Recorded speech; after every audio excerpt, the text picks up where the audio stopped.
Assalamualaikum warahmatullahi wabarakatuh. Perkenalkan, nama saya Esti Susilawati dengan NIM 245211131, Prodi Manajemen Bisnis Syariah kelas 2D, Fakultas Ekonomi dan Bisnis Islam, Universitas Islam Negeri Raden Mas Said Surakarta. Di video kali ini saya akan membahas materi tentang sejarah perkembangan ilmu fikih dan perbedaannya dengan usul fikih. Seperti yang telah diketahui oleh banyak pihak, bahwa segala sesuatu hal yang berkaitan dengan hukum, baik itu perseorangan maupun kelompok, semua menganggap itu penting. Begitu halnya dengan pokok bahasan hukum yang ada dalam syariat Islam seperti fikih dan usul fikih. Di dalamnya mengandung banyak sekali permasalahan-permasalahan yang sekali lagi teramat sangat penting untuk dipelajari. Ilmu fikih dan usul fikih adalah dua cabang ilmu yang sangat penting dalam studi Islam.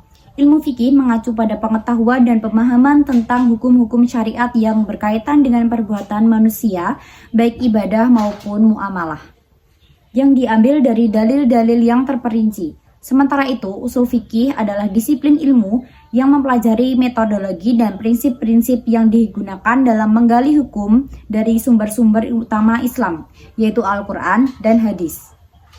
Seiring dengan perkembangan zaman, umat Islam dihadapkan pada berbagai permasalahan baru yang membutuhkan solusi hukum yang sesuai dengan prinsip-prinsip syariat Islam. Oleh karena itu, pemahaman yang mendalam tentang ilmu fikih dan usul fikih menjadi sangat krusial. Kedua disiplin ilmu ini tidak hanya membantu dalam menyelesaikan permasalahan hukum, tetapi juga memastikan bahwa solusi yang diambil tetap relevan dan sesuai dengan ajaran Islam. Kajian terhadap ilmu fikih dan usul fikih juga memiliki relevansi yang besar dalam konteks masyarakat modern. Misalnya perkembangan teknologi, perubahan sosial, dan dinamika politik global seringkali menimbulkan isu-isu yang kompleks dan memerlukan panduan hukum yang jelas. Menurut saya, dalam hal ini, ilmu fikih dan usul fikih berperan penting dalam memberikan kerangka berpikir yang sistematis dan analitis dalam memahami dan menerapkan hukum-hukum syariat Islam. Oleh karena itu, pemahaman mendalam tentang ilmu fikih dan usul fikih tidak hanya penting bagi para ulama dan akademisi, tetapi juga bagi setiap individu muslim. Dengan demikian, studi ini diharapkan dapat memberikan kontribusi yang berarti dalam mengembangkan pemahaman hukum Islam yang komprehensif dan aplikatif dalam berbagai aspek kehidupan. Secara bahasa, fikih bermakna paham. Menurut istilah Imam Syafi'i memberikan definisi yang komprehensif. Al-simu bil ahkam asy-syariah al-amaliyah al-muktasabah min ahliatiha at-tafsiliyah. Fikih secara etimologi berarti pemahaman yang mendalam tentang tujuan utama suatu ucapan ataupun perbuatan. Fikih secara etimologi berarti pemahaman yang mendalam tentang tujuan suatu ucapan ataupun perbuatan. Sedangkan pengertian fikih menurut terminologi para fuqaha atau ahli fikih adalah tidak jauh dari pengertian fikih menurut etimologi. Hanya saja pengertian fikih menurut terminologi lebih khusus daripada menurut etimologi. Fikih menurut terminologi adalah pengetahuan tentang hukum-hukum syara mengenai perbuatan manusia yang diambil dari dalil-dalil yang terperinci ataupun mendetail. Dari definisi tersebut, dapat diketahui bahwa pembahasan ilmu fikih ada dua macam, yaitu yang pertama, pengetahuan tentang hukum-hukum syara mengenai perbuatan manusia yang praktis. Oleh karena itu, hukum-hukum mengenai iktikad atau keyakinan seperti keesaan Allah, terutama pada Rasul, serta penyampaian risalah Allah oleh para Rasul, keyakinan tentang hari kiamat, dan hal-hal yang terjadi pada saat itu. Kesemuanya tidak termasuk di dalam pengertian fikih menurut istilah. Yang kedua, pengetahuan tentang dalil-dalil yang terperinci atau mendetail pada setiap permasalahan. Seperti bila dikatakan, membeli secara berpesan, itu harus menyerahkan uangnya terlebih dahulu pada waktu akad, maka ia disertai dalilnya dari Al-Quran. Dari sini dapat diketahui bahwa pembahasan ilmu fikih adalah hukum yang terinci pada setiap perbuatan manusia, baik halal, haram, makruh, atau wajib, serta dalilnya masing-masing. Lalu yang selanjutnya adalah sejarah ilmu fikih. Abdul Al-Wahhab membagi perkembangan Tarik al-Tashri atau fikih Islam menjadi 4 periode. Yang pertama periode Rasulullah, yang kedua periode sahabat, yang ketiga periode Tadwin, yang keempat adalah periode taklid. Yang pertama adalah periode Rasulullah SAW. Tarikh Tasyrik Islam atau sejarah fikih Islam pada hakikatnya tumbuh dan berkembang di masa Nabi. Karena Nabilah yang mempunyai wewenang atas dasar wahyu untuk mentasyrikkan hukum dan berakhir dengan wafatnya Nabi. Pada masa Rasulullah adalah masa fikih Islam mulai tumbuh dan membentuk dirinya menjelma ke alam perwujudan. Sumber asasi yang ada pada masa ini hanyalah Al-Quran. Tentang sunnah Rasul adalah berdasarkan wahyu ilahi yang diturunkan kepadanya. Demikian juga segala tindak tanduk Nabi Muhammad SAW selalu dibimbing oleh wahyu ilahi dan semua hukum dan keputusan hukum didasarkan pada wahyu juga. Masa ini berusia tidak panjang, namun masa inilah meninggalkan bekasan-bekasan dan kesan-kesan serta pengaruh yang penting bagi perkembangan hukum Islam dan masa kuli yang berarti keseluruhan dan dasar-dasar yang umum yang universal untuk dasar penetapan hukum bagi masalah dan peristiwa yang tidak ada nasnya. Masa Nabi Muhammad SAW ini terbagi menjadi 2 periode, masing-masing mempunyai corak tersendiri, yaitu periode Makkah dan periode Madinah.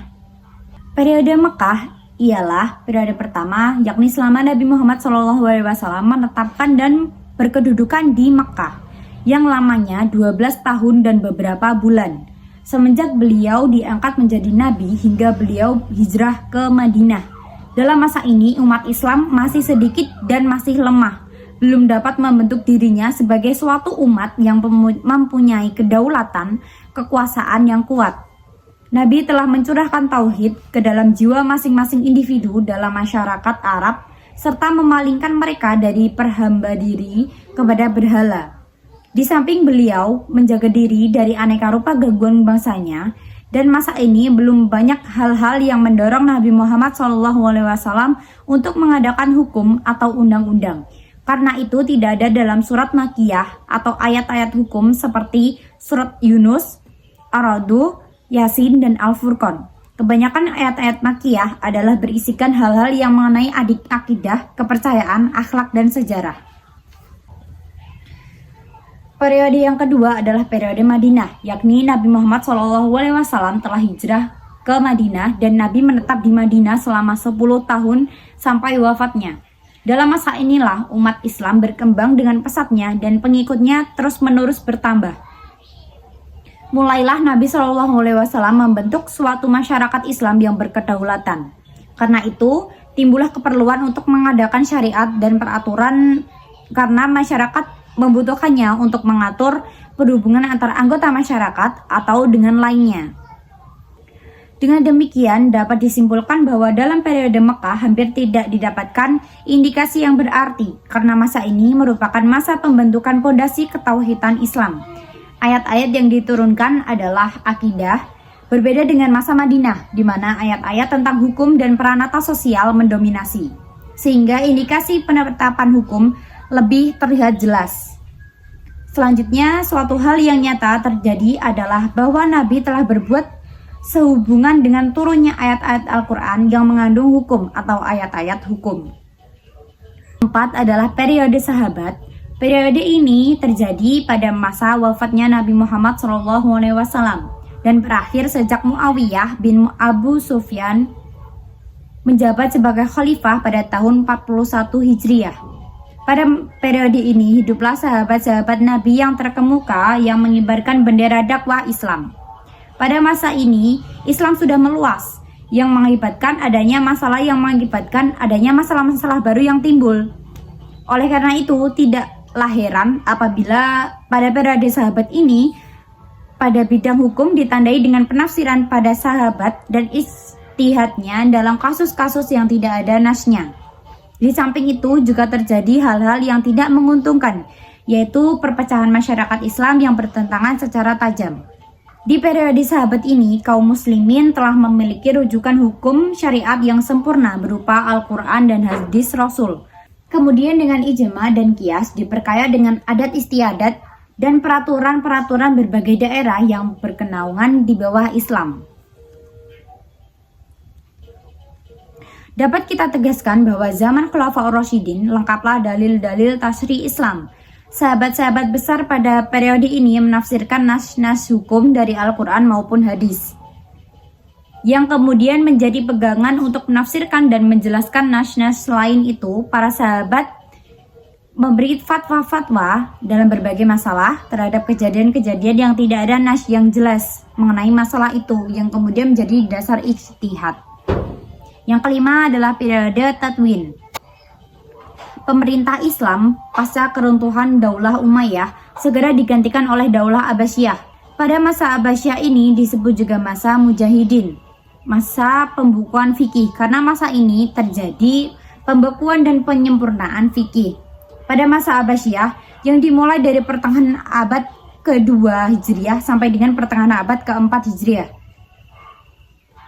Faktor utama yang mendorong perkembangan hukum Islam adalah berkembangnya ilmu pengetahuan di dunia Islam. Berkembangnya ilmu pengetahuan di dunia Islam disebabkan oleh hal-hal berikut. Yang pertama, adanya penterjemahan buku-buku Yunani, Persia, Romawi, dan sebagainya ke dalam bahasa Arab. Faktor lain yang mempengaruhi berkembangnya pemikiran Islam adalah luasnya ilmu pengetahuan dan adanya upaya manusia untuk melestarikan Al-Quran, baik yang dicatat termasuk yang dikumpulkan dalam satu mushaf maupun yang dihafal. Yang keenam, periode taklid. Sejak akhir pemerintahan Abbasiyah tampaknya kemunduran berijtihad sehingga sikap taklid berangsur-angsur tumbuh merata di kalangan umat Islam. Yang dimaksud dengan taklid adalah masa ketika semangat atau himmah para ulama untuk melakukan ijtihad mutlak mulai melemah dan mereka kembali kepada tasyri' yang asasi dalam pengistilahan hukum dari nas Al-Quran dan Al-Sunnah. Sebab-sebab taklid. Secara umum, sikap taklid disebabkan oleh keterbelengguan akal pikiran sebagai akibat hilangnya kebebasan berpikir. Sikap taklid disebabkan pula oleh adanya para ulama saat itu yang kehilangan kepercayaan diri untuk berijtihad secara mandiri.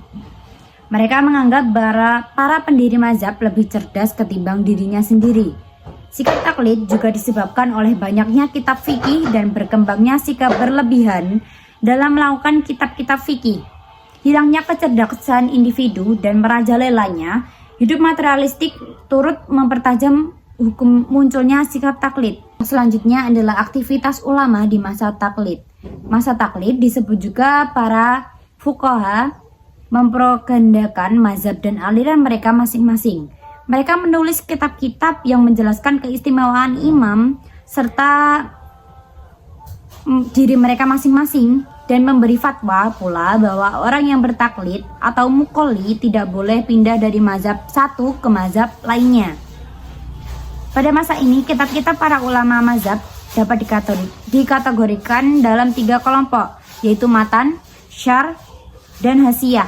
Matan adalah kumpulan masalah-masalah pokok yang disusun dengan bahasa yang sederhana dan mudah. Syarh merupakan komentar dari kitab matan. Adapun hasiyah yaitu komentar dari syarh. Selanjutnya, pengertian usul fikih. Usul fikih terdiri dari 2 kata, yaitu usul artinya pokok, fondasi atau dasar, dan kata fikih artinya paham. Dengan demikian, makna usul fikih adalah pemahaman terhadap dasar-dasar atau dalil-dalil yang menjadi fondasi hukum syara. Dalil adalah landasan hukum suatu perbuatan baik yang berhubungan dengan perintah maupun larangan maupun pilihan-pilihan yang ditetapkan oleh pembuat hukum, yakni Allah Subhanahu wa taala. Dan Rasulullah SAW sebagai para mukallaf, yakni orang Islam yang terkena taklif atau beban hukum. Lafaz usul diidentikan dengan istilah kaidah atau patokan yang menjadi titik tolak perbuatan. Al-Baidawi mengatakan bahwa usul fikih adalah ilmu pengetahuan tentang dalil fikih yang umum, metode penggunaan dalil tersebut, dan keadaan atau persyaratan orang yang menggunakannya. Sementara itu, Ibnu As-Subki mendefinisikan usul fikih sebagai himpunan dalil fikih yang umum.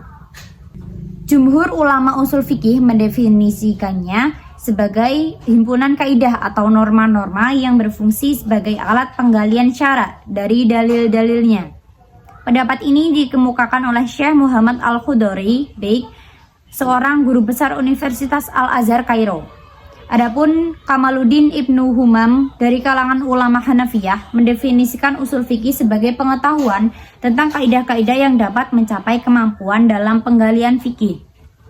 Selanjutnya yakni objek usul fikih. Objek kajian terpenting dari usul fikih adalah yang pertama, nas Al-Quran, As-Sunnah, pendapat para nabi, pendapat para tabi'in, pendapat ulama salaf maupun ulama khalaf. Yang kedua, berbagai metode dan pendekatan yang digunakan oleh ulama mujtahidin dalam penerapan konsep dan teori sebagai alat penggalian hukum Islam terhadap sumber-sumbernya. Yang ketiga, semua hal yang berkaitan dengan kriteria ulama yang layak dan pantas melakukan upaya penggalian hukum Islam atau penerjemah terhadap syarat-syarat kompetensi ulama yang dipandang memiliki kemampuan intelektual untuk mendapatkan metode tertentu dalam mengistibahkan hukum. Selanjutnya yakni hubungan fikih dan usul fikih adalah seperti hubungan ilmu mantik atau logika dengan filsafat, bahwa mantik merupakan kaidah berpikir yang memelihara akal agar tidak terjadi keracunan dalam berpikir. Juga seperti hubungan ilmu nahwu dengan bahasa Arab, di mana ilmu nahwu merupakan gramatika yang menghindarkan kesalahan seseorang di dalam menulis atau mengucapkan bahasa Arab. Demikian juga usul fikih adalah merupakan kaidah yang memelihara fuqaha atau jamak dari faqih agar tidak terjadi kesalahan di dalam mengistibahkan atau menggali hukum.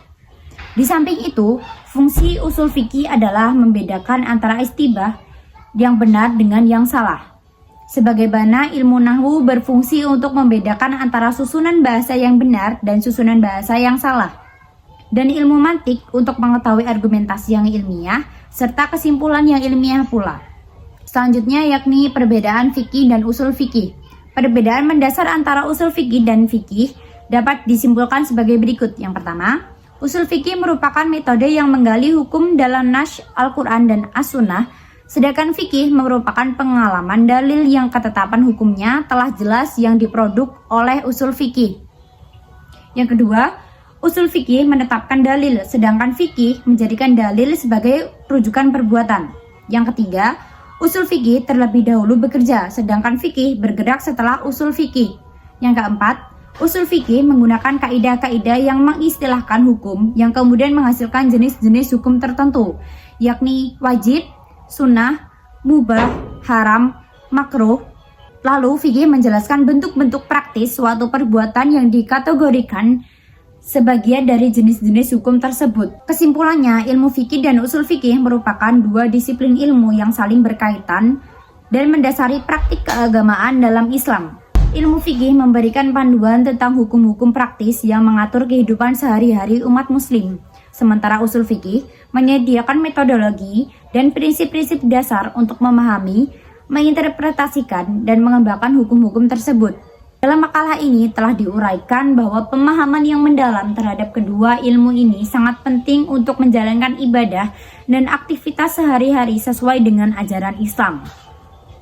Pemahaman yang komprehensif mengenai ilmu fikih dan usul fikih juga membantu umat muslim dalam menghadapi berbagai situasi dan tantangan modern dengan tetap berpegang teguh pada prinsip-prinsip syariat Islam. Dengan demikian, ilmu fikih dan usul fikih tidak hanya relevan dalam konteks historis, tetapi juga memiliki peran yang signifikan dalam menjawab permasalahan yang kontemporer. Kesimpulannya, ilmu fikih dan usul fikih adalah fondasi utama dalam menjalankan kehidupan yang sesuai dengan ajaran Islam. Dan pemahaman yang mendalam terhadap kedua disiplin ilmu ini adalah kunci untuk menjalani kehidupan yang sangat penuh berkah dan ridha Allah Subhanahu wa taala. Demikian yang dapat saya sampaikan. Saya pamit undur diri. Wassalamualaikum warahmatullahi wabarakatuh.